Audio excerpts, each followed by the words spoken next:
ബന്ധപ്പെട്ടുകൊണ്ട് ഇറങ്ങിയിട്ടുള്ള സൂറത്താണ്. അബൂലഹബ്, അദ്ദേഹത്തിന്റെ പേര് ശരിക്കും അബ്ദുൽ ഉസ്സ എന്നായിരുന്നു. ഉസ്സയുടെ അടിമ, യാത്താ ഉസ്സ എന്നൊക്കെ പറഞ്ഞിട്ട് അവർക്ക് കുറെ ദൈവങ്ങളുണ്ടായിരുന്നു.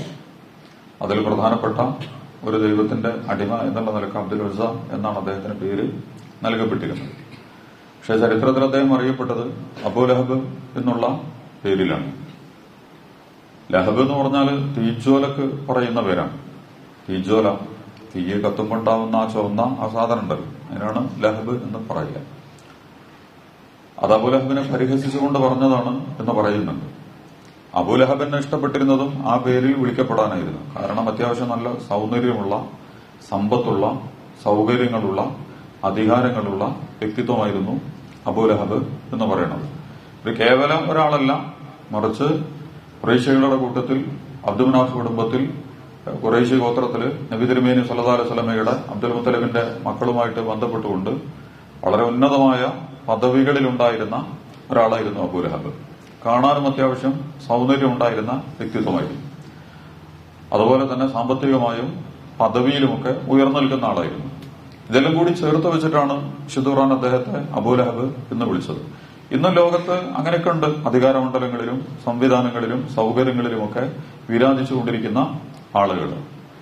ഇദ്ദേഹം നബി തിരുമേനി സല്ലല്ലാഹു അലൈഹി വസല്ലമയെ നമ്മൾ പലപ്പോഴും പറഞ്ഞിട്ടുണ്ട്. ഖുർആനിൽ വളരെ കുറച്ച് ഈ എതിരാളികളുടെ പേരെടുത്ത് പറയുക എന്നുള്ളത് ഖുർആൻ വളരെ കുറച്ച് ചെയ്തിട്ടുള്ളൂ. അതിൽ നബി തിരുമേനിയുടെ എതിരാളി എന്നുള്ള നിലക്ക് ആകെ കൂടി ഖുർആൻ പേരെടുത്ത് വേറെയും കുറെ ആളുകളെ കുറിച്ച് ഖുർആൻ സൂചനകൾ തന്നിട്ടുണ്ട്. പക്ഷെ അവരുടെ പേര് ഖുർആൻ നേർക്കുനേരെടുത്ത് പ്രയോഗിച്ചിട്ടുള്ള വലീദ് ഇബ്നു മുഗീറ അതുപോലുള്ള പല ആളുകളുമായി ബന്ധപ്പെട്ടുകൊണ്ട് ഖുർആനിലെ പ്രതിപാദ്യങ്ങൾ വന്നിട്ടുണ്ട്. മുഫസ്സിറുകൾ അത് വിശദീകരിക്കുമ്പോൾ പറയുന്നുണ്ട് അത് ഇന്ന ആളെ ഉദ്ദേശിച്ചുകൊണ്ടാണ് ആ വചനങ്ങൾ അവതരിപ്പിക്കപ്പെട്ടിട്ടുള്ളത് എന്നൊക്കെ പറയും. നഹു ഫക്കറ വഖദ്ദറ വഖുതില കൈഫ ഖദ്ദറ എന്നൊക്കെ പറഞ്ഞ് സൂറത്ത് മുദ്ദസ്സിറിലൊക്കെ വന്നിട്ടുണ്ട്. വലിയ സമ്പത്തും സൗകര്യങ്ങളും ഒക്കെ ഉണ്ടായിരുന്ന വലീദ് ഇബ്നു മുഗീറ അള്ളാഹുവിന്റെ റസൂലിനെ നിരാകരിച്ചുകൊണ്ട് ബോധ്യപ്പെട്ടിട്ടും അതിനെ ധിക്കരിച്ചുകൊണ്ടും ഒക്കെ തിരിച്ചു പോകുന്നതിനെ കുറിച്ചൊക്കെയുള്ള ചർച്ച ഖുർആൻ നടത്തിയിട്ടുണ്ട്. പക്ഷെ ആളെ പേര് പറഞ്ഞിട്ടില്ല. ഇതില് ഇദ്ദേഹത്തിന്റെ പേര് നേർക്കുനേരെ എടുത്തു പറയുന്നുണ്ട്. ഇദ്ദേഹത്തിന് നേർക്കുനേരെ എടുത്തു പറഞ്ഞുകൊണ്ട് തന്നെയാണ് ഈ ചെറിയൊരു അധ്യായത്തിൽ അള്ളാഹു സുബ്ഹാനഹു വ തആല അബൂലഹബിനെ നമ്മുടെ മുമ്പിൽ പരിചയപ്പെടുത്തുന്നത്. ഇപ്പൊ ഈ അബൂലഹബ് യഥാർത്ഥത്തിൽ അന്നത്തെ ഒരു ഗോത്ര വ്യവസ്ഥയിൽ ഇപ്പൊ ഇന്ന് നമ്മുടെ സോഷ്യൽ സെക്യൂരിറ്റി, സാമൂഹിക സുരക്ഷിതത്വം എന്ന് പറയുന്ന വലിയൊരു സംഗതി ഉണ്ടല്ലോ. അതിൽ നിന്ന് ഏറ്റവും പ്രധാനപ്പെട്ട ഗവൺമെന്റുകളാണ് പഞ്ചായത്ത്, അതുപോലെ തന്നെ മണ്ഡലം, പാർലമെന്റ്, അങ്ങനെ കലക്ടർ, ജില്ല, സ്റ്റേറ്റ്, രാഷ്ട്രം, ഇങ്ങനെ ഒരു പാറ്റേണില് വാർഡ് അവിടെ നിന്ന് തുടങ്ങും. അതൊരു സോഷ്യൽ സുരക്ഷിതത്വത്തിന്റെ, സാമൂഹിക സുരക്ഷിതത്വത്തിന്റെ വലിയ ഒരു കവചമാണ് യഥാർത്ഥത്തിൽ ഈ പറയുന്നത്. ഇപ്പൊ എന്തുണ്ടെങ്കിലും ഗവൺമെന്റ് ഇവിടെ വാർഡിനെയാണ് വിളിക്കുക. വാർഡ് മെമ്പർ, അതുപോലെ തന്നെ പിന്നെ പഞ്ചായത്തിൽ നിന്ന് അങ്ങോട്ട് പോയാൽ താലൂക്ക് പോയാൽ മണ്ഡലം, അങ്ങനെ ഒരു സാധനം ഉണ്ട്. ഒരു വ്യക്തിയിലേക്ക് പോലും വരുന്ന കാര്യങ്ങളെ അങ്ങനെ കേന്ദ്രീകരിച്ചിട്ടും അതുമായി ബന്ധപ്പെട്ട അനുബന്ധ സംവിധാനങ്ങളിലൂടെയൊക്കെ കൊണ്ടുപോകും. പണ്ട് ഈ വാർഡും വില്ലേജും പഞ്ചായത്തും ഒന്നുമില്ല. അന്ന് ആകെ കൂടെയുള്ള ഒരു സാമൂഹിക ബോധം എന്ന് പറയുന്നത് അവനവന്റെ കുടുംബ സമുദായം എന്നും പറയില്ല, കുടുംബം, ഗോത്രം, സ്വന്തം കുടുംബം, ആ കുടുംബ സംവിധാനം എന്ന് പറയുന്നത് വളരെ പ്രധാനപ്പെട്ടതായിരുന്നു. അങ്ങനെ കുറച്ച് കുടുംബങ്ങൾ ചേർന്ന ഗോത്രങ്ങൾ, അതിന്റെ അളാപ്പ, മൂത്താപ്പ, വല്യപ്പ ഒക്കെ ആയിട്ട് കഴിവൈ തിരിഞ്ഞ് നിൽക്കുന്ന ഗോത്രങ്ങൾ, ആ ഗോത്രത്തിൽ പെട്ടവരൊക്കെ തന്നെയും തമ്മിൽ സംരക്ഷിക്കുന്നതിന് വേണ്ടിയിട്ട് അറ്റ കൈ വരെ, ഏറ്റവും അവസാനത്തെ കൈ വരെ അവരെന്ത് പ്രവർത്തനങ്ങളും നിർവഹിക്കും. ഇന്ന കുടുംബത്തിലെ ഒരാളെ സംരക്ഷിക്കുക എന്നുള്ളത് ആ കുടുംബത്തിന്റെ ബാധ്യതയിൽപ്പെട്ടതാണ്. അത് അവർ ചെയ്യും. വേറെ ചില കാരണങ്ങൾ ഉണ്ടായിരുന്നു. അന്ന് ഗോത്രങ്ങളാണ് കൊള്ളയടിക്കാനൊക്കെ വരിക. ഒരേ ഗോത്രം മറ്റേ ദുർബല ഗോത്രം എന്നുണ്ട് അവരെ കയറി അടിക്കും. എന്നിട്ട് അവരുടെ സ്വത്ത് കൊള്ളയടിക്കും, അവരുടെ പെണ്ണുങ്ങളെ പിടിച്ചുകൊണ്ടുപോകും, അവരുടെ ഒട്ടകങ്ങളും സമ്പത്തും ഒക്കെ കവർന്നെടുക്കും, എന്നിട്ട് ആ പ്രദേശം തങ്ങളുടെ കീഴിലാക്കാനൊക്കെ നോക്കും. അങ്ങനെയൊക്കെ എല്ലാ സമയത്തും അരക്ഷിതാവസ്ഥ, സുരക്ഷിതമില്ലാത്ത ഒരു സാഹചര്യം അന്നുണ്ടായിരുന്നു. അതുകൊണ്ട് ഗോത്രം എന്ന് പറയുന്നത് അതിലേക്ക് ഒട്ടിച്ചേർന്ന് നിൽക്കും. ഒരു കുടുംബത്തിലെ ആളുകൾ ആ കുടുംബത്തിലെ ആളുകളെ പരസ്പരം കോർത്ത് ചേർത്ത് വെച്ച് അതിനെ സംരക്ഷിക്കുന്നതിന് വേണ്ടിയിട്ടുള്ള അവസാനത്തെ ശ്രമങ്ങൾ പോലും അവർ നടത്തിയിരുന്നു. ഇത് അറബികളുടെ തന്നെ, ഇന്നും അറബികൾക്ക് അത് വളരെ പ്രധാനപ്പെട്ടതാണ്. അതിന്റെ ഉള്ളിലേക്ക് നമ്മൾ കടന്ന് പോണില്ല.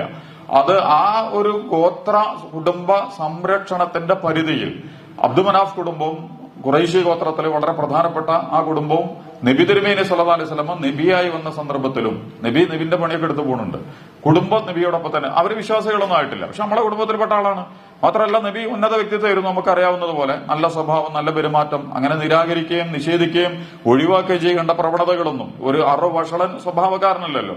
അതുകൊണ്ട് അദ്ദേഹം പറയുന്ന കാര്യങ്ങൾ എല്ലാവരും ഉൾക്കൊള്ളാനും അംഗീകരിക്കാനും മടി കാണിച്ചപ്പോഴും സ്വന്തം ഗോത്രത്തിന്റെ ആ ഒരു താല്പര്യം വെച്ചുകൊണ്ട് അള്ളാഹുവിന്റെ റസൂലിന് വലിയ, അങ്ങനെയാണ് അബൂ താലിബൊക്കെ സംരക്ഷണം കൊടുത്തിരുന്നത്. അദ്ദേഹത്തിന്റെ വ്യക്തിപരമായ നന്മകളും മറുഭാഗത്ത് ഗോത്രം, കുടുംബം എന്ന് പറയുന്ന അതിന്റെ ഉള്ളിൽ നിന്നുകൊണ്ട് നബി തിരുമേനിക്ക് വമ്പിച്ച സംരക്ഷണം. അതുകൊണ്ടാണ് നബിനെ തൊടാൻ എല്ലാവരും പേടിച്ചിരുന്നത്. ഒരു ഘട്ടത്തിൽ നബി തിരുമേനിയെ കയ്യവെക്കാൻ. കാരണം ഈ കുടുംബം അവര് നമ്മളോട് പകരം അവസാനം അവരെ കൊല്ലാൻ തീരുമാനിക്കുമ്പോൾ ചെയ്യുന്ന പണി എന്താന്ന് വെച്ചാല് എല്ലാ കുടുംബങ്ങളും, ഒരു കുടുംബം ഏതെങ്കിലും ഒരാൾ ചെയ്യാന്ന് വെച്ചാൽ ആ കുടുംബത്തിനോടാണ് പകരം വീട്ടുക. അയാൾ ഉൾക്കൊള്ളുന്ന കുടുംബത്തിനോടാണ് പകരം ചോദിക്കുക. ഏത് കുടുംബത്തിലെ അംഗമാണോ കടുങ്കൈ ചെയ്യുന്നത് അവനെയാണ് നേരിടുകയും അവനെ ആ ഗോത്രത്തെയുമാണ് കയ്യവെക്കുക. അവര് നീതിയുടെ പക്ഷത്തോ അല്ലെങ്കിൽ കാര്യങ്ങൾ ശരിയായിട്ട് തീരുമാനിക്കുകയും ചെയ്തിട്ടില്ലെങ്കിൽ. അപ്പൊ നബി തിരുമേനിയെ വധിച്ചു കളയാൻ അവര് ഒരു കുടുംബത്തിലെ ഒരാളെ തീരുമാനിക്കില്ല. കാരണം അങ്ങനെ വന്നാൽ നബി തിരുമേനിയുടെ ഈ കുടുംബം അവരെ നേരിടുകയും അവരെ കൈകാര്യം ചെയ്യുകയൊക്കെ ചെയ്തു. കാരണം രക്തത്തിന് രക്തം, കണ്ണിന് കണ്ണ്, മൂക്കിന് മൂക്ക്, ഇതാണ് അന്നത്തെ നിയമങ്ങൾ എന്ന് പറയുന്നത്. അതുകൊണ്ട് അവരെന്ത് ചെയ്തു? നബി തിരുമേനി സല്ലല്ലാഹു അലൈഹി വസല്ലമയെ വധിക്കാൻ തീരുമാനിച്ചത് എല്ലാ ഗോത്രത്തിൽ നിന്നും ഒരാളെടുക്കുക. ഇങ്ങനെയാണ് നബി ഹിജ്റ പോകുന്ന രാവിലെ എല്ലാ ഗോത്ര, കാരണം അപ്പൊ ഈ കുടുംബത്തിന് എല്ലാ ഗോത്രങ്ങളോടും ഏറ്റുമുട്ടാൻ കഴിയില്ല, എല്ലാ കുടുംബക്കാരോടും അടിയെടുക്കാൻ പറ്റൂലല്ലോ. അതുകൊണ്ട് എന്ത് ചെയ്യാം, എല്ലാ കുടുംബത്തിൽ നിന്നും ഒരാളെ തെരഞ്ഞെടുത്തിട്ട് നബി തിരുമേനി സല്ലല്ലാഹു അലൈഹി വസല്ലം ഹിജ്റ പോകുന്ന രാത്രിയിൽ ആ വീടിന് ചുറ്റും ഓരോ കുടുംബത്തിലെയും, അപ്പൊ ആരാ കൊന്നെന്ന് ചോദിച്ചാല് ആ കുടുംബത്തിലെ ഒരാൾ നല്ല പറയാ, എല്ലാരും കൂടിയിട്ടാണ് കൊന്നിട്ടുള്ളത് എന്ന് പറഞ്ഞാൽ കുടുംബത്തിന്റെ സുരക്ഷിതത്വം എന്ന് പറയുന്നത് വളരെ പ്രധാനപ്പെട്ടതായിരുന്നു. ആ നബി തിരുമേനി സല്ലല്ലാഹു അലൈഹി വസല്ലമയ്ക്ക് അബൂ താലിബും അതുപോലെ തന്നെ അബ്ദുൽ മുത്തലിബ് കുടുംബമൊക്കെ എല്ലാ സംരക്ഷണവും കൊടുത്തപ്പോ അതിൽപ്പെട്ട ആളാണ് നബിയുടെ തന്നെ പിതാവിന്റെ സഹോദരനാണ്. ഉപ്പയൊത്ത ഉമ്മ വേറെയായിരുന്നു. അബൂ താലിബിന്റെ അബ്ദുള്ളയുടെ ഉമ്മ വേറെയാണ്, അതേസമയം ഉപ്പ രണ്ടുപേരുടേതും അബ്ദുൽ മുത്തലിബാണ്. ഉപ്പയൊത്ത വല്യപ്പയൊത്ത സഹോദരനായിരുന്നു, വാപ്പാന്റെ സഹോദരനാണ് ഈ അബൂ ലഹബ് എന്ന് പറയുന്നത്. അപ്പൊ അദ്ദേഹം എന്ത് ചെയ്തു, എല്ലാവരും നബിക്ക് ആ കുടുംബം സപ്പോർട്ട് കൊടുത്തുകൊണ്ട്, വിശ്വാസികളൊന്നും ആയിട്ടില്ല, പക്ഷെ അദ്ദേഹം എന്ത് ചെയ്തു, അള്ളാഹുവിന്റെ റസൂലിനെ എതിർക്കുന്നതിന് വേണ്ടി ഏറ്റവും തീവ്രമായി രംഗത്ത് വന്നിട്ടുള്ള ആളായിരുന്നു. മറ്റ് ഗോത്രങ്ങളോടൊപ്പം കൂടുകയും സ്വന്തം ഗോത്രത്തിൽ നിന്ന് തിറച്ചു നിന്നുകൊണ്ട് അള്ളാഹുവിന്റെ റസൂലിനെ കൈകാര്യം ചെയ്യാൻ വേണ്ടിയിട്ട് ഏതറ്റം വരെയുള്ള നീക്കങ്ങളും നടത്തിയ വ്യക്തിത്വമായിരുന്നു അബൂ ലഹബ് എന്ന് പറയുന്നത്. നല്ല പ്രഭാഷകനായിരുന്നു. അതുകൊണ്ട് നബി തിരുമേനി സല്ലല്ലാഹു അലൈഹി വസല്ലം എവിടെയെങ്കിലുമൊക്കെ വന്നിട്ടൊരു കാര്യങ്ങൾ പറഞ്ഞു പോയാൽ അതിന്റെ പിന്നിൽ അദ്ദേഹം വരും. എന്നിട്ട് റസൂലിനെ നിരാകരിച്ചുകൊണ്ട് നേരത്തെ വന്നില്ല ഒരാള്, അതെന്റെ സഹോദരന്റെ മകനാണ്, ഓൻ എന്തൊക്കെ അറിയണേനേക്കാൾ എനിക്കാണ് അറിയാം, ഓനിപ്പോ ഞങ്ങളുടെ കുടുംബത്തെ കലക്കിക്കൊണ്ടിരിക്കുകയാണ്, ഞങ്ങളുടെ നാടിനെ നശിപ്പിച്ചുകൊണ്ടിരിക്കുകയാണ്, ഞങ്ങളുടെ വിശ്വാസ കർമ്മങ്ങളെയൊക്കെ ചോദ്യം ചെയ്തുകൊണ്ടിരിക്കുകയാണ്, അവന് അതിസമർത്ഥനാണ്, അവന്റെ വലയിൽ നിങ്ങൾ വീഴരുത് എന്ന് പറഞ്ഞിട്ട് അബൂ ലഹബ് അതിന്റെ തൊട്ട് പിന്നാലെ വന്നിട്ട് ഇതൊക്കെ നിങ്ങൾ കാണുമ്പോൾ ഇന്നും ലോകത്ത് ഇതൊക്കെ നടക്കുന്നുണ്ട്. ഈ പരിപാടികളൊക്കെ പ്രഭാഷകന്മാരും ചാനൽ അവതാരകന്മാരും രാഷ്ട്രീയ നേതാക്കന്മാരും മത നേതാക്കന്മാരും ഒക്കെ തങ്ങളുടെ സ്വാർത്ഥതയെ, കുടിലതയെ, കുതന്ത്രങ്ങളെ സംരക്ഷിക്കുന്നതിന് വേണ്ടി ധാർമ്മികമായിട്ട് രംഗത്ത് വരുന്നവരെ, മൂല്യപരമായി രംഗത്ത് വരുന്നവരെ കൈകാര്യം ചെയ്യാൻ വേണ്ടിയിട്ട് അതിലെ ഏറ്റവും ബിരുദന്മാരും സമർത്ഥന്മാരുമായ ആളുകളെ തന്നെ രംഗത്തിറക്കിക്കൊണ്ടുള്ള നല്ല പ്രകടനങ്ങൾ ഇവര് നടത്തിക്കൊണ്ടിരിക്കുന്നുണ്ട്. അബൂ ലഹബ് എല്ലാ സമയത്തും, അദ്ദേഹത്തിന്റെ ഭാര്യയുണ്ട്, അവളും വലിയ കുടുംബത്തിലെ ഉന്നത കുലജാതയായ അബൂ സുഫിയാന്റെ പങ്കളാണ്.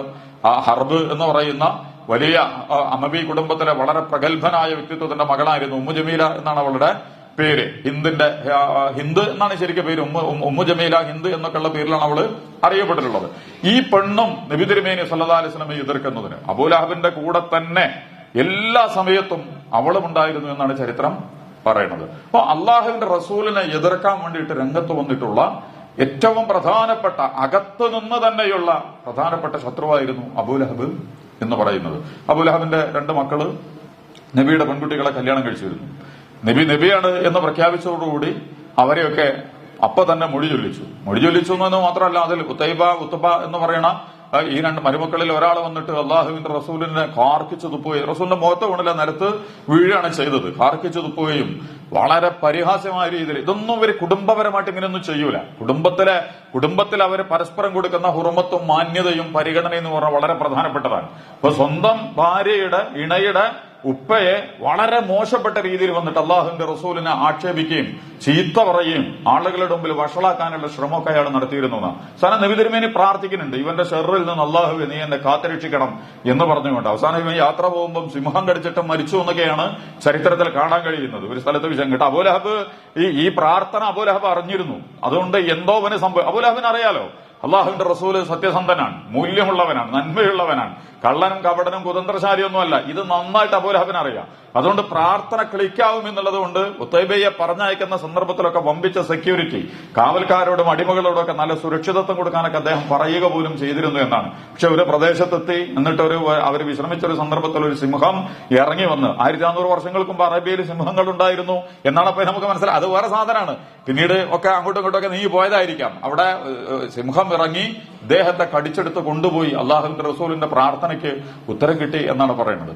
ഈ അബൂലഹബിനെ സംബന്ധിച്ചാണ് വിശുദ്ധ ഖുർആൻ ഈ സൂക്തങ്ങൾ അവതരിപ്പിക്കുന്നത്. മാത്രമല്ല ഇയാളുടെ ഏറ്റവും പ്രധാനം, ഇയാൾ ഭയങ്കര ബാങ്കറായിരുന്നു, നല്ല പണക്കാരനായിരുന്നു. മാത്രമല്ല അവിടെയുള്ള അനാഥകൾ, അഗതികൾ, വിധവകൾ ഹറമിലേക്ക് ഹജ്ജ് കാലത്തും അതല്ലാത്ത സമയത്തും അവിടെ വരുന്ന ഫണ്ട് കൈകാര്യം ചെയ്യുന്ന പണി ഇദ്ദേഹത്തിനായിരുന്നു. ഫണ്ടിൽ വമ്പിച്ച തിരിമറി നടത്തും. ഇന്നത്തെ നമ്മുടെ ഉദ്യോഗസ്ഥന്മാരും രാഷ്ട്രീയ നേതാക്കന്മാരും പാർട്ടികളും വ്യക്തികളും ഒക്കെ നടത്തുന്നത് പോലെ പൊതുജനത്തിന്റെ ഫണ്ടിൽ, അതും അനാഥകള്, അഗതികള്, വിധവകള്, പാവപ്പെട്ടവർ, അതിലുള്ളപ്പോ അവരൊക്കെ കൈവെക്കുന്നത് ഗവൺമെന്റ് സെക്ടറിലൊക്കെ ഇരിക്കുന്ന രാഷ്ട്രീയ പാർട്ടികളൊക്കെ മത്സരിച്ച് തിരക്കൂട്ടറൊന്നും നമ്മളെ സേവനം കാണിക്കാനൊന്നുമല്ല. വ്യക്തികൾ ഇത്രയും ആവേശത്തിൽ അവിടെ കയറി പോയിട്ട് എന്തിനാണ് ഇരിക്കുന്നത്? ഫണ്ടുകളിൽ തിരിമറി നടത്താനാണ്. നല്ലൊരു ശതമാനം നമ്മൾ ശരിക്കും പഠിച്ചാൽ നമ്മൾ അന്താളിച്ചു പോകുന്ന അട്ടിമറികളാണ് സാമ്പത്തിക മേഖലയിൽ ഓരോ ഉദ്യോഗസ്ഥന്മാരും അതുപോലെ തന്നെ അധികാര നേതൃത്വങ്ങളിൽ ഇരിക്കുന്നവരൊക്കെ നടത്തിക്കൊണ്ടിരിക്കുന്നത് എന്ന് നമുക്ക് മനസ്സിലാവും. ആദിവാസിക്ക് 100 രൂപ കൊടുത്താൽ 10 രൂപ പോലും അവന്റെ കയ്യിലേക്ക് വരില്ല. അതുകൊണ്ട് ഇപ്പൊ ദുരിതങ്ങൾ വരുമ്പോൾ പോലും ആളുകൾ എവിടെ കൊടുക്കണം, എങ്ങനെ കൊടുക്കണം എന്നൊക്കെ ആലോചിച്ചുകൊണ്ടിരിക്കുകയാണ്. കാരണം ഇത് ഈ ശൃംഖലയിലൂടെ വിനിമയം ചെയ്യപ്പെട്ട് എത്തുമ്പോഴേക്കും മുക്കിയും മുടുക്കിയും അവസാനം വടിച്ചു തീർത്തും വളരെ തുച്ഛമായത് മാത്രം അർഹതപ്പെട്ടവരിലേക്ക് കൊടുക്കുന്ന അബൂലഹബത്ത് അവിടുത്തെ ഈ അഗതി അതുപോലെ തന്നെ വിധവ സഹായ ഫണ്ടിന്റെയൊക്കെ സംരക്ഷകനായിരുന്നു. മൂപ്പർ അത് നല്ലോണം അടിവലിക്കും. അതുപോലെ തന്നെ വലിയ കൊള്ള, സാമ്പത്തിക രംഗത്ത് കടം കൊടുത്തിട്ട് ആളുകളെ മുടിക്കുന്നതിന് നേതൃത്വം കൊടുത്ത ആളായിരുന്നു അബൂലഹബ് എന്നാണ് പറയുന്നത്. ഇന്നത്തെ ലോകബാങ്ക് പോലെ, ADB ഒക്കെ പോലെ, നമ്മളുടെയൊക്കെ ബാങ്കുകളെയൊക്കെ പോലെ തന്നെ, അല്ലെങ്കിൽ കൊള്ളപ്പണത്തിന് കൊള്ളപ്പലിശക്ക് പണം കൊടുത്തിട്ട് കാശുണ്ടാക്കുന്നവരെ പോലെ കാശ് കടം കൊടുത്തിട്ട് മുടിക്കുക, ആളുകളോട് ഒരു ദയം കാണിക്കില്ല, ആളുകളുടെ ഫണ്ട്. ഇതൊക്കെ സാധാരണക്കാരുടെ കാര്യത്തിലാണ് സംഭവിക്കട്ടോ, വമ്പന്മാരുടെ കാര്യത്തിലല്ല. അവസാനം ഇദ്ദേഹം ബദർ യുദ്ധത്തിന് പോകുന്ന സന്ദർഭത്തിൽ അദ്ദേഹത്തിന് പോകാൻ സാധിച്ചില്ല. എന്നിട്ട് പോകാൻ സാധിക്കായിട്ട് കടം വാങ്ങിയ ഒരുത്തന് ഭീരുവാണ് ഇയാള്. അകത്തിരുന്നിട്ടേ ഇയാള് കളിക്കുള്ളൂ. പുറത്തേക്കിറങ്ങി വലിയ പ്രകടനമൊക്കെ നടത്തുമെന്നല്ലാതെ ഇപ്പൊ നേർക്കുനേരൊരു സംഗതിയിലേക്ക് ഇയാള് സത്യസന്ധമായിട്ട് ഇറങ്ങി വരില്ല. എന്നാൽ അണ്ടർഗ്രൗണ്ടിൽ ഉപജാപങ്ങളും കരുനീക്കങ്ങളും ഡീപൊളിറ്റിക്സും ഒക്കെ നടത്തിയിട്ട് എതിരാളികളെ ഒതുക്കാനും മെരുക്കാനും ഒക്കെ ഉള്ള ശ്രമങ്ങൾക്ക് ഇയാൾ നേതൃത്വം കൊടുക്കും. ആ ബദർ യുദ്ധത്തിന് ഇദ്ദേഹത്തിന് പോകാൻ പറ്റിയില്ല. ഇദ്ദേഹത്തിന്റെ ഏറ്റവും പ്രധാനപ്പെട്ട അദ്ദേഹത്തിന്റെ ആ കോക്കസില്, ഗാങ്ങില്, ഗ്രൂപ്പില് അംഗങ്ങളായിട്ടുള്ള അബൂജഹല്, അതുപോലെ തന്നെ വലീദ് ഇബ്നു മുഗീറ, ഉത്ബ, ഷൈബ തുടങ്ങുന്ന അതിപ്രഗത്ഭന്മാരും ഗംഭീരന്മാരും ഒക്കെ ഖുറൈശി നേതാക്കന്മാര് പോയപ്പോ ഇയാൾ എനിക്ക് പനിയാണെന്നൊക്കെ പറഞ്ഞിട്ട് ഇദ്ദേഹത്തിൽ നിന്ന് കടം വാങ്ങിയ ഒരു ചങ്ങാതിയെ വിളിച്ചിട്ട് എനിക്ക് പകരം ഈ യുദ്ധത്തിന് പോകണം എന്ന് പറഞ്ഞിട്ട് പറഞ്ഞയക്കുകയാണ് ചെയ്തത്. അള്ളാഹു അതിലും അയാളെ അപമാനിക്കുകയാണ് ചെയ്തത്. ആ യുദ്ധക്കളത്തിൽ പോലും അയാൾ മരിക്കണം എന്ന് അള്ളാഹു തീരുമാനിക്കാത്തതുകൊണ്ട് ഇത് ഇദ്ദേഹം ചെയ്തു. ഇങ്ങനെ സാമ്പത്തിക രംഗത്ത് വലിയ കൊള്ളയും തട്ടിപ്പും നടത്തിയിരുന്ന ആളാണ്. ഇയാളെ റസൂലിനെ എതിർക്കാനുള്ള കാരണം എന്താ നിങ്ങൾ മനസ്സിലാക്കണം. അള്ളാഹുവിന്റെ റസൂല് പറയുന്ന ആശയങ്ങൾ ഇയാളുടെ കള്ളക്കച്ചവടത്തിനും തട്ടിപ്പിനും ഇയാളുടെ ചൂഷണങ്ങൾക്കും എതിരാണ്. ഇന്നും ഇസ്ലാമിന്റെ പ്രശ്നം തന്നെയാണ്. നമ്മൾ പറയുന്ന ഭീകരതയും തീവ്രവാദമൊന്നുമല്ല. ഭീകരവാദവും തീവ്രവാദമൊക്കെ ഇത് കെട്ടിവെച്ച് പറഞ്ഞാലേ കാര്യങ്ങൾ ക്ലിക്കാവുള്ളൂ. അതുകൊണ്ടാണ് ഭീകരത ഭീകരത ഭീകരത എന്നിവരിങ്ങനെ പറഞ്ഞുകൊണ്ടിരിക്കുന്നത്. അതിന്റെ അപ്പുറത്തേക്ക് യഥാർത്ഥത്തിൽ ലോകത്ത് നടക്കുന്ന വമ്പൻ സാമ്പത്തിക ക്രമക്കേടുകൾ, ഭൂഖണ്ഡങ്ങളെയും രാഷ്ട്രങ്ങളെയും വ്യക്തികളെയൊക്കെ കൊള്ള ചെയ്ത് നടത്തിക്കൊണ്ടിരിക്കുന്ന അതിഭീകരമായ സാമ്പത്തിക അട്ടിമറികളുണ്ട്. ഇസ്ലാം ഇതിന് സമ്മതിച്ചു കൊടുക്കാൻ പറ്റൂല. മുഹമ്മദ് നബി പറയുന്നത് ഇദ്ദേഹത്തിന്റെ ഈ കള്ളക്കച്ചവടത്തിനും കാപട്യത്തിനും തിരിമറികൾക്കും അട്ടിമറിക്കും ചൂഷണത്തിനുമൊക്കെ എതിരാണ് എന്ന് നല്ല ബുദ്ധിയുള്ളവനാണ്. അതുകൊണ്ട് റസൂല് പറയുന്നതിന്റെ മർമ്മം എന്താണ് എന്ന് വളരെ നേരത്തെ കാലത്ത് അയാൾ മനസ്സിലാക്കി വെച്ചിരുന്നു. അയാളൊന്നും അറിയാതെ എടുത്തിയാടിയൊന്നുമില്ല റസൂലിനെ എതിർക്കാൻ. അതുകൊണ്ട് അള്ളാഹുവിന്റെ റസൂലിനെ കൈകാര്യം ചെയ്യാൻ വേണ്ടിയിട്ട് ഇയാൾ രംഗത്ത് വരികയാണ്. നല്ലോണം കാശുണ്ട്, വലിയ കുടുംബത്തിലെ പ്രധാനിയാണ്, ഭാര്യ കുടുംബം വളരെ പ്രശസ്തമാണ്, അതുപോലെ തന്നെ വലിയ സംവിധാനങ്ങളും സൗകര്യങ്ങളും ഒക്കെ കയ്യിലുള്ള ആളാണ്. ഇങ്ങനെ റസൂലിനെ എതിർക്കാൻ വേണ്ടി ഇയാൾ രംഗത്ത് വരികയാണ്. അപ്പൊ അള്ളാഹു സുബ്ഹാനഹു വ തആല ഈ വ്യക്തിത്വത്തിനെ മുമ്പിൽ വെച്ചുകൊണ്ടാണ് പറഞ്ഞത് തബ്ബത്ത്, അവൻ മുടിയട്ടെ, നശിക്കട്ടെ, തുലയട്ടെ, ഒടുങ്ങട്ടെ. തബ്ബത എന്ന് പറയുന്ന പദത്തിന്റെ അർത്ഥം അവശേഷിക്കാത്ത വണ്ണം, തിരിച്ചെടുക്കാൻ കഴിയാത്ത വണ്ണം, പിന്നീട് ഒരു രണ്ടാമത് ഉപയോഗത്തിന് പറ്റാത്ത വണ്ണം മുടിയുകയും തൊലയുകയും തകരുകയും നശിക്കുകയും ചെയ്യട്ടെ. അബൂലഹബ് തബ്ബത് യദാ അബീ ലഹബിൻ, അബൂലഹബിന്റെ ഇരു കരങ്ങളും നശിക്കട്ടെ എന്നാണ്. അറബിയിലെ വലിയൊരു പ്രയോഗമാണ് ഐദ് എന്ന് പറയുന്നത്. കരെന്ന് പറഞ്ഞാല് അധികാരത്തിന്റെ, സ്വാധീനത്തിന്റെ, കയ്യിലിരിപ്പിന്റെ അതുണ്ടാകുമ്പോഴാണല്ലോ ആളുകൾ വമ്പന്മാരും കൊമ്പന്മാരുമായിട്ട് മാറുക. ഏതെങ്കിലും അർത്ഥത്തിലുള്ള അധികാരം, അതല്ലാതെ കയ്യ് എന്നുള്ളതുകൊണ്ട് കയ്യല്ല പ്രയോഗിക്കുന്നത്, മറിച്ച് കയ്യെന്ന് പറയുന്നത് അദ്ദേഹത്തിന്റെ അധികാരത്തിന്റെയും സ്വാധീനത്തിന്റെയും കയ്യിലിരിപ്പിന്റെയൊക്കെ അടയാളങ്ങളാണ്. അതൊക്കെ മുടിയട്ടെ. അല്ലാഹ് ആദ്യം അതാ പറയണത്. അവന്റെ അധികാരം മുടിയണം, അവന്റെ സ്വാധീനം മുടിയണം, അവന്റെ സൗകര്യങ്ങളും സമ്പാദ്യങ്ങളും ഒക്കെ മുടിയണം, എല്ലാം മുടിയട്ടെ. അള്ളാഹു ക്ഷമിക്കുക. തബ്ബത് യദാ അബീ ലഹബിൻ, അബൂലഹബിന്റെ ഇരു കരങ്ങളും നശിക്കട്ടെ. അപ്പൊ പൊളിറ്റിക്കൽ അധികാരം, സാമ്പത്തിക അധികാരം, സാമൂഹികാധികാരം, രാഷ്ട്രീയാധികാരം എന്തൊക്കെ അയാളുടെ കയ്യിലുണ്ടോ അതൊക്കെ അയാൾക്ക് നശിക്കട്ടെ. അള്ളാഹു പ്രവചിക്കുക. ഇത് ഇറങ്ങിയതിനു ശേഷം, ഇത് ഹിജ്റ നുബുവത്തിന്റെ 3-ാം വർഷം അള്ളാഹുവിന്റെ റസൂലിനെ അള്ളാഹു വിളിച്ചിട്ട്, ആദ്യ റസൂൽ ഒറ്റക്കൊറ്റക്കാണ് ആളുകളെ കണ്ട് കാര്യങ്ങൾ പറഞ്ഞിരുന്നത്. ഇസ്ലാമിനെ കുറിച്ചൊക്കെ ഇന്റിമേറ്റ് ഫ്രണ്ടുകളോട് പറഞ്ഞാൽ മനസ്സിലാവും, തെറ്റിദ്ധരിക്കൂല എന്നൊക്കെ തോന്നുന്ന ആളുകളോടൊക്കെയാണ് വിളിച്ചിട്ട് റസൂൽ എന്ത് ചെയ്യണത്, അള്ളാഹുവിന്റെ ദീനിനെ കുറിച്ച് പരിചയപ്പെടുത്തിക്കൊണ്ടിരുന്നത്. പിന്നീട് അള്ളാഹു പറഞ്ഞു, ഒന്ന് റഷീറത്തക്കൽ മുഖറബീൻ, തന്റെ അടുത്ത ബന്ധുക്കൾക്കൊക്കെ ഞങ്ങനെ ഒളിച്ചും പൂഴ്ത്തിയും വെക്കാനൊന്നും പറ്റൂല, എല്ലാരെയും വിളിച്ചിട്ട് കാര്യങ്ങൾ പറയും, എല്ലാ വിഭാഗത്തിൽപ്പെട്ട ആളുകളെയും വിളിച്ചിട്ട് നീ കാര്യങ്ങൾ പറയണം. അങ്ങനെയാണ് റസൂൽ 3 വർഷം കഴിഞ്ഞപ്പോ രഹസ്യമായ ആ ഒരു പ്രവർത്തനം നിർത്തിയിട്ട് പരസ്യമായിട്ട് തന്നെ എല്ലാരും വിളിച്ചു. അബ്ദുമനാഫ് കുടുംബമേ, അബ്ദുഷംസ് കുടുംബമേ, ഹാഷിം കുടുംബമേ, ഓരോ മക്കയിലെ എല്ലാ ഗോത്രങ്ങളിലും പെട്ട ഓരോ കുടുംബങ്ങളെയും പേരെടുത്ത് വിളിച്ചിട്ട് മലയുടെ മുകളിൽ കയറി നബി തിരുമേനി സ്വല്ലല്ലാഹു, അത് നമ്മള് മദ്രസയിലൊക്കെ പഠിച്ചു പോയ ചരിത്രം, എല്ലാരും വിളിച്ചിട്ട് പറഞ്ഞു, ഇതിനപ്പുറത്തൊന്നൊരു ശത്രു വരുന്നുണ്ട്, നിങ്ങൾ ആക്രമിക്കുന്നു പറഞ്ഞാൽ നിങ്ങൾ വിശ്വസിക്കുമോ? അപ്പൊ അവര് പറഞ്ഞു, ഉറപ്പ്, കാരണം ഈ സത്യസന്ധനാണ്, നീ കളവ് പറയാറില്ല, എന്തെങ്കിലും കുടിലതകൾ ഒളിപ്പിച്ചു വെച്ച ആളല്ലല്ലോ, അതുകൊണ്ട് ഞങ്ങൾ അംഗീകരിക്കും. അപ്പോഴാ റസൂല് പറഞ്ഞു, എങ്കിൽ അതിനേക്കാൾ ഭവിഷ്യത്തുള്ള, അതിനേക്കാൾ പ്രധാനപ്പെട്ട ഒരു കാര്യമാണ് ഞാൻ നിങ്ങളോട് പറയുന്നത്. നിങ്ങൾ നാളെ നരകത്തിൽ എറിയപ്പെടാതിരിക്കണമെങ്കിൽ, നിങ്ങളുടെ ജീവിതം നിഷ്ഫലമാകാതിരിക്കണമെങ്കിൽ, ഇഹലോകത്തും പരലോകത്തും നിങ്ങൾ വിജയിക്കണമെങ്കിൽ അള്ളാഹു ഇലാഹാണെന്നും ഞാൻ അള്ളാഹുവിന്റെ റസൂലാണെന്നും നിങ്ങൾ അംഗീകരിക്കണം. അപ്പോൾ അബൂലഹബ് പറഞ്ഞെന്ന് പറഞ്ഞത്, തബ്ബല്ലക യാ മുഹമ്മദ്, മുഹമ്മദ് നീ മുടിയട്ടെ, നീ തൊലയട്ടെ. അല്ലെ ഹാദാ ജമാഅത്തന, അതിനാണ് അവിടെ ഞങ്ങൾ ഇങ്ങോട്ട് വിളിച്ചു കൂട്ടിയത്, ഇത് പറയാൻ വേണ്ടിയിട്ടാണ് വിളിച്ചത്, നിന്റെ റസൂലും പ്രവാചകത്വം ഒക്കെ പറയാൻ വേണ്ടിയിട്ടാണ് ഞങ്ങളെ വിളിച്ചത് എന്ന് പറഞ്ഞിട്ട് അബൂലഹബ് മണ്ണിൽ കാർക്കിച്ചു തുപ്പി അവിടെ നിന്ന് തിരിച്ചുപോയി എന്നാണ് പറയുന്നത്. ആ സന്ദർഭത്തിലാണ് ഈ സൂക്തം അവതരിക്കുന്നത്, ഈ സൂറത്ത് അവതരിക്കുന്നത്. തബ്ബത് യദാ അബീ ലഹബിൻ വതബ്ബ്, അബൂലഹബിന്റെ ഇരു കരങ്ങളും, അവന്റെ എന്തൊക്കെ സ്വാധീനവും അധികാരവും കരുത്തൊക്കെ ഉള്ളത് കൊണ്ടാണ് ഇത്രയും വമ്പനും കൊമ്പനുമായിട്ട് എഴുന്നേറ്റ് നിന്ന് അതിരുകവിഞ്ഞ സ്വഭാവത്തിൽ കാര്യങ്ങൾ അവതരിപ്പിക്കാൻ ഇദ്ദേഹത്തിന് പറ്റിക്കൊണ്ടിരിക്കുന്നത്. അതുകൊണ്ട് ഇദ്ദേഹം നശിക്കട്ടെ എന്ന് ഖുർആൻ പ്രവചനം ഇറക്കുകയാണ്. എന്നിട്ട് പിന്നെ ഖുർആൻ തന്നെ പറയും, തബ്ബ, അവൻ നശിച്ചു കഴിഞ്ഞു. ഇവന്റെ ഈ നിലപാട് സ്വീകരിച്ചതോടുകൂടി തന്നെ അവൻ നശിച്ചു കഴിഞ്ഞിരിക്കുന്നു. നമ്മൾ വിചാരിക്കും ഇവരൊക്കെ വിജയിക്കുന്നു, രാഷ്ട്രീയ നേതാക്കന്മാർ, മത നേതാക്കന്മാർ, ഉദ്യോഗസ്ഥന്മാർ, അതുപോലെ തന്നെ വലിയ വലിയ രംഗത്തിരിക്കുന്നവർ, ഇവരൊക്കെ സമ്പത്ത് കൊണ്ടും അധികാരം കൊണ്ടും എല്ലാ കാലത്തും എല്ലാറ്റിന്റെയും മുകളിൽ ഇരുന്നിട്ടൊക്കെ നിയന്ത്രിക്കാൻ പറ്റുന്നവരായിട്ട് ഉണ്ടാകും. പക്ഷെ അള്ളാഹ് പ്രഖ്യാപിക്കുകയാണ്, തബ്ബ, അവൻ നശിച്ചു കഴിഞ്ഞു.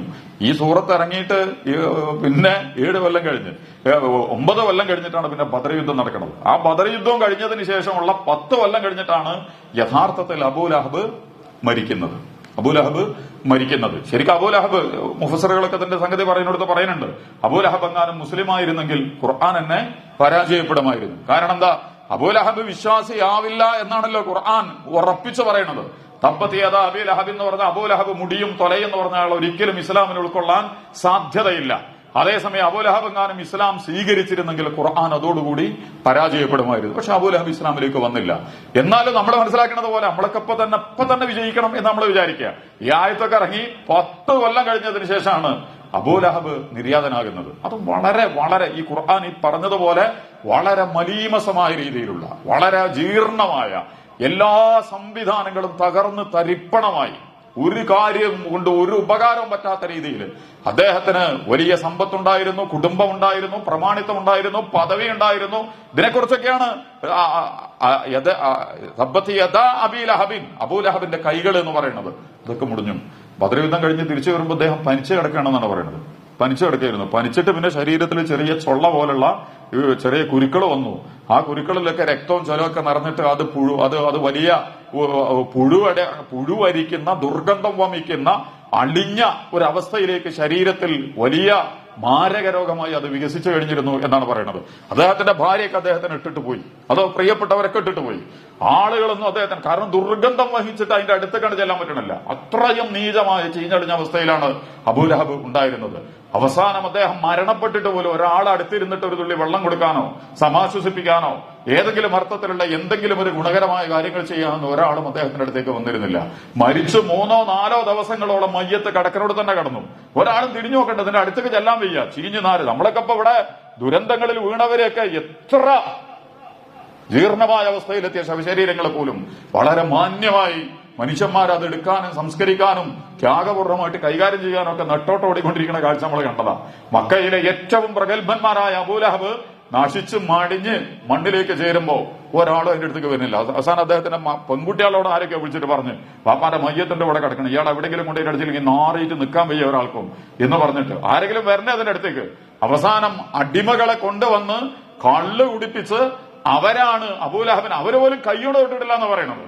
വന്നിട്ട് വലിയ മുളവടികളും തോട്ടികളും ഒക്കെ ഉപയോഗിച്ചിട്ട് മയ്യത്തിനെ കുത്തിയും തോണ്ടിയും കെട്ടി വലിച്ചും ഒക്കെ കൂടി കൊണ്ടുവന്നിട്ട് പാറയും മണ്ണൊക്കെ കുഴിച്ച് അതിന്റെ ഉള്ളിലിട്ട് ഒരു തരം കബറടക്കം നടത്തി ശവസംസ്കാരം നടത്തി എന്നാണ് ചരിത്രത്തിൽ കാണാൻ കഴിയുന്നത്. വളരെ നിസ്സഹമായിരുന്നു അദ്ദേഹത്തിന്റെ മരണം.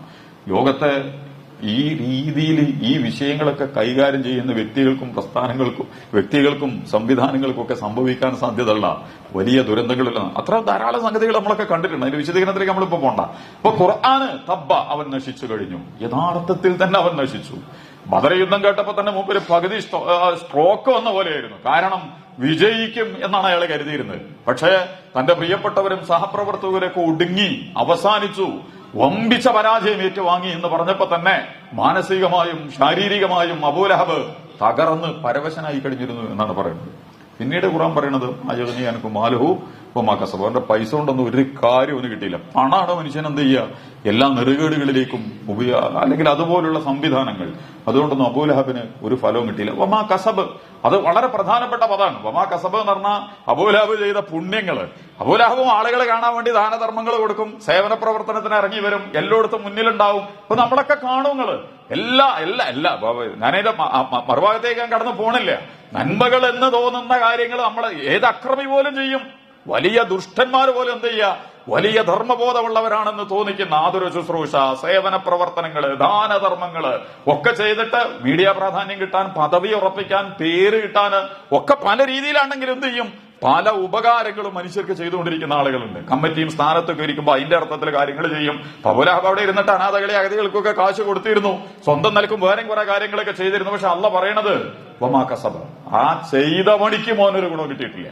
ആ അതുകൊണ്ട് ഗവൺമെന്റ്, പാർട്ടി, സംഘടനകളുടെയൊക്കെ സ്ഥാനത്തിരുന്നിട്ട് ശരിയല്ലാത്ത നിലപാടുകളിലും ശരിയല്ലാത്ത സമീപനങ്ങളും ഒട്ടും സുതാര്യമല്ലാത്ത നിലപാടുകളിലൊക്കെ നിന്നിട്ട് സുഹൃതമാണ് എന്ന് തോന്നുന്ന കാര്യങ്ങൾ ചെയ്താൽ പോലും ഇവിടെ മനുഷ്യന്മാർക്ക് ചിലപ്പോൾ അതിന്റെ ഫലം കിട്ടും. പക്ഷെ അള്ളാന്റെ അടുത്ത് ഒരു സാധനങ്ങൾക്ക് കിട്ടാൻ പോണില്ലേ. നമ്മളിപ്പോ മോഷ്ടിച്ച പണം കൊണ്ടും കൈക്കൂലി കൊടുത്ത പണം കൊണ്ടും ഒക്കെ എന്ത് ചെയ്യാം, മനുഷ്യനെ കൊടുക്കുക, തുണിയായിട്ട്, ഭക്ഷണമായിട്ട്, വസ്ത്രമായിട്ട്, ഓനതിന്റെ കാര്യം നടക്കും. പക്ഷെ നിങ്ങൾക്ക് ഒരു കാര്യവും കിട്ടൂല. അവിഹിതവും അനാശ്വാസം, അതുപോലെ വോട്ടിന്, നോട്ടിന്, അതുപോലെ തന്നെ നമ്മളുടെ സ്വാർത്ഥതയ്ക്ക്, നമ്മുടെ പേരിന്, പ്രശസ്തിക്ക് വേണ്ടിയിട്ടൊക്കെയാണ് നമ്മൾ സമ്പത്ത് ചെലവഴിക്കുന്നതെങ്കിൽ അതുകൊണ്ട് കിട്ടുന്ന ആളെ കാര്യം ഇവിടെ നടക്കും. വീടുണ്ടാവും, നാടുണ്ടാവും, അവന്റെ കല്യാണം നടക്കും, എല്ലാ സംഗതിയും നടത്തി കൊടുക്കാം. പക്ഷേ നമ്മളെ സംബന്ധിച്ചിടത്തോളം നിങ്ങൾ സമ്പാദിച്ചതൊന്നും നാളെ പരലോകത്ത് നിങ്ങൾക്ക് കൃത്യമായൊരു ഗുണം ചെയ്യില്ല. അബൂലഹബിനെ സംബന്ധിച്ചിടത്തോളം ഇത് നമ്മൾ മനസ്സിലാക്കേണ്ടത് ഗവൺമെന്റുകളൊക്കെ നടത്തുന്ന പരിപാടി, അമേരിക്ക അടക്കം വലിയ ദാനധർമ്മങ്ങൾ ചെയ്യും. വലിയ വലിയ മുതലാളികളൊക്കെ CSR ഫണ്ട് എന്നൊക്കെ പറഞ്ഞിട്ട് ചെയ്യുന്ന പണികളുണ്ട്. പാവപ്പെട്ടവനെ ഇടിച്ച് പിടിഞ്ഞെടുത്തിട്ട് വൻകിട കോർപ്പറേറ്റ് കമ്പനികളൊക്കെ നടത്തുന്ന സേവന പ്രവർത്തനം അവമാ കസബ് ഒരു ഗുണവും ചെയ്യൂല. അതല്ല വൻകിട മുതലാളിമാരൊക്കെ സെബിയിലൊക്കെ വന്ന അഴിമതിക്കും ഓഹരി കമ്പോളത്തിലൊക്കെ നടന്ന തട്ടിപ്പൊക്കെ വായിച്ചാൽ നമ്മൾ ഞെട്ടിധരിച്ചു പോകും. അത്രയും അപകടകരമായ കളിയാണ് ജനങ്ങളുടെ കാശ് പിടുങ്ങാൻ വേണ്ടിയിട്ട് സമ്പന്നന്മാരും ഉദ്യോഗസ്ഥന്മാരും ഭരണകൂടങ്ങളും ഒക്കെ നടത്തിക്കൊണ്ടിരിക്കുന്നത്. എന്നിട്ട് ഒരു CSR എന്ന് പറഞ്ഞിട്ട് സ്കൂൾ ഉണ്ടാക്കി തരും, കോളേജ് ഉണ്ടാക്കി തരും, വികലാംഗന്മാർക്ക് അത് തരും, ആശുപത്രിന്റെ മറ്റേതുണ്ടാക്കി തരും. ഇതൊന്നും അല്ല. ജനങ്ങളെ വഞ്ചിച്ചും തട്ടിപ്പ് നടത്തിയും ദർശനോ ആശയോ സത്യസന്ധതയോ മൂല്യമോ നീതിയോ ഒന്നുമില്ലാതെ ഭൗതികമായ ലാഭത്തിനും ഭൗതികമായ സെറ്റപ്പിനും വേണ്ടിയിട്ട് നിങ്ങൾ ചെയ്ത പണിയുണ്ടല്ലോ, മാജോനിയൻകുമാരൂമക്കസബ്. ഈ ഗവൺമെന്റിന്റെ പ്രൊജക്ട് ആണെങ്കിലും ശരി, സാധാരണക്കാരൻ നമ്മൾ ഏതെങ്കിലും നാടൻ മുതലാളി നടത്തിക്കൊണ്ടിരിക്കുന്നതാണ് പ്രവർത്തനം. അതുകൊണ്ട് ശരിക്ക് കൃത്യതയും വൃത്തിയൊന്നും ഇല്ലാതെ കണ്ട അതും ഇതൊക്കെ ചെയ്തിട്ട് രക്ഷപ്പെടുന്നൊന്നും വിചാരിച്ചാല് ഒരിക്കലും നടക്കൂല. മറിച്ച് എന്ത് ചെയ്യണം? മാലഹുമാലഹുമാ കസബ്. അബൂലഹബിന് ഏറ്റവും നല്ല പണം സമ്പാദിച്ച പ്രവർത്തനങ്ങളൊക്കെ ഉണ്ടായിരുന്നു.